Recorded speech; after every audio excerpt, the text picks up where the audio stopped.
What you doing now, Dave? Okay, here we are with Leroy, and we got the A-frame tilted out the way it's going to come down, and right now I'm trying to determine where I want to put a hinge in it, and I have determined the hinge, the pivot point is right here, and the cutout I have to make for the space for the hinge, which is mocked up right here. The hinge will be about right there. We're Dave and Karen from Watts on Wheels, and we sold our sticks and bricks to RV full-time now that we are retired. We travel with our heavy-duty truck Leroy, our two K&M motorcycles, our 𝗣𝗟𝗏𝗬𝗟𝗏𝗀, and our smart car Zippy. Don't forget to subscribe and click on that bell to be notified when we post a new video. That's the break point right below the pin. I have to cut enough for the bottom, fit the bottom plate, the distance to this, to the bottom of the shaft. That much I have to remove out of there, and that should give me my angle that I'm looking for. To maintain my distance so I can bring it back up and touch the platform to the truck edge, the bed edge, so I can unload the bike. What you doing now, Dave? I'm deconstructing the lift on the back of the RV, or back of Leroy. And how's it going? It's a crawl. Why is that? Oh, it's just everything's so put together, and They did a good job, didn't they? did a good job. You got to find all the nuts and bolts. They got them hidden everywhere, and then they're torqued down like you wouldn't believe. And So they built some good stuff. yeah, They don't mess around. they built this baby to last. 𝗟𝗡𝗞𝗦 Lifestyles, man. They're awesome. Yeah, What's the next thing you're trying to do right now? trying to get that lift out of there Oh. because I have to take that big knuckle off of it. So you found two bolts that are easy to get to and two not so easy, huh? 3 in the back. I figured if they had to put it together, there's got to be a way to get to them. And there is. Secret trap door. Oh, okay. Yeah. The drums are saying it's just you want to get the lift out of there, right? Right. If this thing works, it'll be the best thing since sliced bread and cheese. But if it fails, it'll be an epic failure. And then Karen will have to go commit 𝗟𝗡𝗞𝗏𝗧𝗏. We got that sucker out of there. So it's just the frame of the hoist left. And I'll be using that to stabilize the new lift. Well, that's looking interesting. Isn't it? Tell me what you got going on here. This is my new and improved spider lift. Mm-hmm. But we don't have to use ramps to put it up here. And it'll be all hydraulically operated. This is your wooden mock-up before you go off and mess up a bunch of steel, huh? Right. Wood's a lot cheaper than steel. So that's... Where's like all the cylinders and hydraulics and all that kind of stuff live? I'll show you. One 30-inch cylinder, 30-inch stroke, will sit from here to this little box right here. So it'll always remain level when it's working. Because I want that, because over here, I want everything to stay underneath this door lip. So with everything in place, I can open up the doors. The only thing I'd have to do for that one, that door over there, is drop the lift down, which is no big deal. Another cylinder will be connected from here to this point right up here.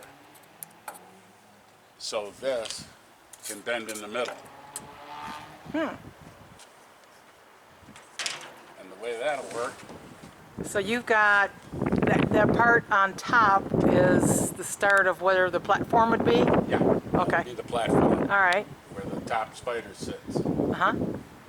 And the way this thing will work is, so when you energize that cylinder back here, the long one, which connects to this, and it'll force all this forward. And you can tell that it's already on an uphill slant, so it has a momentum. And what it'll do is when that cylinder is forcing forward, it'll lift this whole thing over like this, and in the meantime, the platform always remains level. And then come down so far. Once it gets to about this point, you energize the second cylinder, push it forward, and it'll bend the shaft. Then you lower everything to the ground. Then you load a bike onto the platform. And this platform will always stay level, no matter what, because it'll be hooked by a series of chains and sprockets to keep it all level. So once you load this bike, you energize the big cylinder to pull it up a little bit, and then you energize this one to stroke even more out. So where it'll lift it up like that. I think it drive right off onto the platform. Right. So this time the bottom bike goes on first. The bottom bike will go on first. Okay. Then after that's on, you lower it back down to the ground. Load the second bike, strap it all down, whatever you got to do to it. And then you pick it back up like that.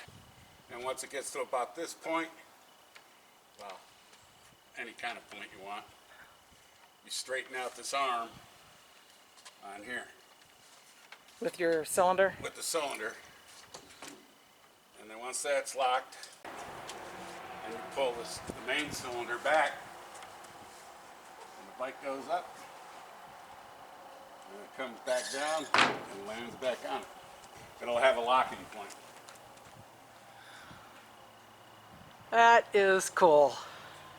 So back in the toolbox here, I'm going to have a slide out tray that pulls out, and then it'll have two levers with the hydraulic valves right here. One lever will operate the two lower cylinders, the other lever, forward and backward, will operate the two upper cylinders. And I'll probably put the hydraulic motor maybe, well, probably down here in one of these other, or maybe even in here. Okay. The pump and all that. And what are you going to do with the old ramps? The old ramps I'm going to put on, that's a whole new project. I'm going to put those in the Freedom hauler. So we don't have to carry them from here all the way back to the other end of the trailer to load the smart car. Well, that'll be interesting. And a time saver. Uh-huh. Backbreaker saver. Backbreaker. Do you have plans to test this before you put a bike on it? Oh God, no. Go for gold. Oh yeah, I got plans. I'm going to load it up with concrete to equal a little bit more in the weight of the bike. I mean like concrete bags? Concrete bags. Okay. And then run it up and down to see how it all works and all that. And then I'll run it up, put it in, lock it in place, and I'll drive it around town just to see how it performs. And actually I have a camera on the back of the truck that shines up at it, so at the same time as I'm driving, the same time I can watch it. Ah, very good. Thanks for watching. If you liked the video, please give us a thumbs up. We'd love to hear from you in the comments below, even if it's just to say hi. Don't forget to subscribe.